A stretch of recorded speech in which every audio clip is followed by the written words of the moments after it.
নমস্কার বন্ধুরা, সকলে কেমন আছেন? আশা করছি ভালো আছেন, সুস্থ আছেন।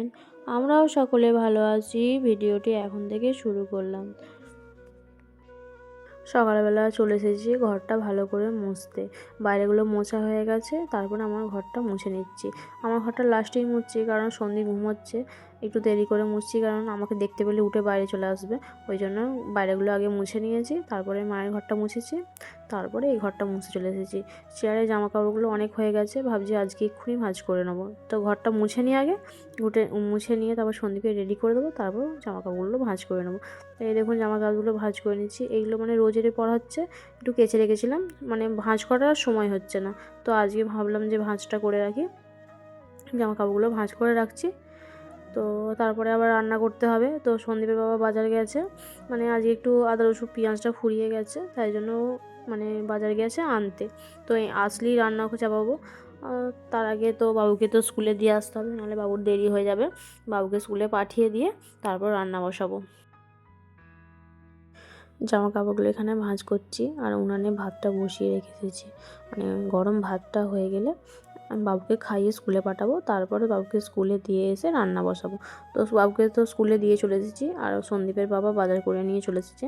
এখানে নিয়ে এসেছে সন্দীপের জন্য মলাট আর স্টিকার, বিস্কুট, চিনি, তেল, সার্ফ, এগুলো নিয়ে এসেছে। আর নিয়ে এসেছে, তো এগুলো তো নিয়ে এসেছে।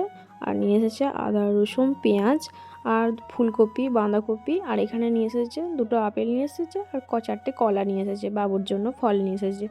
আর একটু মাংসও নিয়ে চলে এসেছে, নাহলে আবার বেলা হয়ে গেছে, রান্না কি হবে। তাই জন্য একটু বলেছিলাম যে মাংস নিয়ে চলে আসবে, মানে তাড়াতাড়ি হয়ে যাবে। আর এই যে দেখতে পাচ্ছেন নিয়ে এসেছে আদা রসুন পেঁয়াজ, ফুলকপি, বাঁধাকপি নিয়ে এসেছে। আর মা এখানে দোকান থেকে চারটে বেগুন নিয়ে এসেছিলো, তো বেগুন ভাজাটাও করবো, বেগুন ভাজা আলু ভাজা করবো। এখানে আমি ফলগুলো পলিথিন থেকে ঢেলে এই পেতেটার মধ্যে রেখে দিচ্ছি, মানে বাবু আসলে বিকেলবেলা কেটে বাবুকে দেবো। তো এখানে আদা রসুন পেঁয়াজগুলো দেখুন চুবড়ির মধ্যে রেখে দিয়েছি। সব আনাজগুলোর মানে গোছানো হয়ে গেছে, তারপরে এবার রান্না করতে হবে। তো উনুনে তো ভাতটা করেছি, বেলা হয়ে গেছে বলে আর উনুনটা জ্বাললাম না, মানে গ্যাসই করে নিচ্ছি। এখানে আমি মানে গোল গোল করে আলু ভাজা করেছি, বাবু এই আলু ভাজাটা খেতে খুব ভালোবাসে। তো ওই জন্য ভাবলাম যে একটু আলু ভাজা করি আর একটু বেগুন ভাজা করি। তো বেগুনটা তো বললাম, তো বেগুনটা তো এখানে দোকান থেকে মা কিনে নিয়ে এসেছে। তো আলু ভাজা, বেগুন ভাজা আর মাংসর তরকারি এটাই হবে। আলুগুলো তো আমার ভাজা হয়ে গেছে, তারপরে বেগুনগুলো ভেজে নেবো।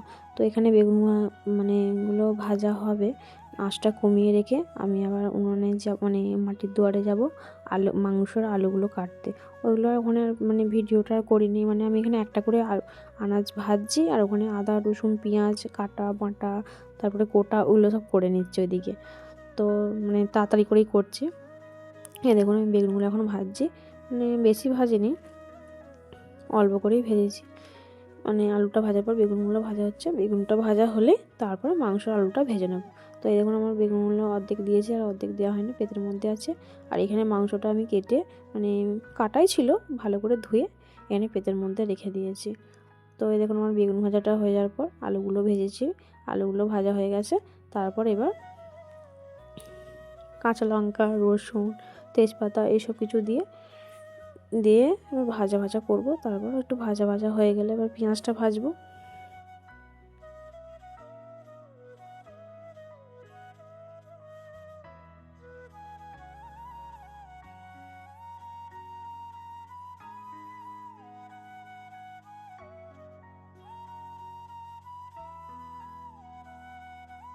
পেঁয়াজটা দেওয়ার পর তারপরে মানে একটু ভাজা ভাজা হয়ে যাওয়ার পর পেঁয়াজটা একটু লাল লাল হয়ে গেলে তারপর মাংসগুলো দিয়ে দেবো। এই দেখুন মাংসগুলো দিয়ে দিচ্ছি। আর এই মাংসের সঙ্গে আলাদা করে মুরগির পা নিয়ে এসেছে। আমি ওকে বলেছিলাম, মানে সন্দীপের বাবাকে বলেছিলাম যে মুরগির পা নিয়ে আসবে, তো মুরগির পা খাবো, মানে চারটে নিয়ে এসেছে। আর দেখুন মাংসটা এবার ভালো করে ভাজা হচ্ছে, মানে পেঁয়াজ রসুনের সঙ্গে ভাজা হচ্ছে। আর এখানে আমি একটা মানে আলাদা জায়গায় একটু হলুদ গুঁড়ো, লঙ্কা গুঁড়ো, নুন, জিরে গুঁড়ো, ধনে গুঁড়ো এইসব কিছু একটু ভালো করে মিক্স করে নিয়েছি। দিয়ে এই জলটা মানে ওতে একটু আদাও আছে, সব কিছু একসঙ্গে পাইল করে মাংসটার মধ্যে দিয়েছি। দিয়ে তারপরে মাংসটা একটু মানে কষিয়ে নেব। তারপর কষা কষা হয়ে যাওয়ার পরে জল ঢেলে দেবো।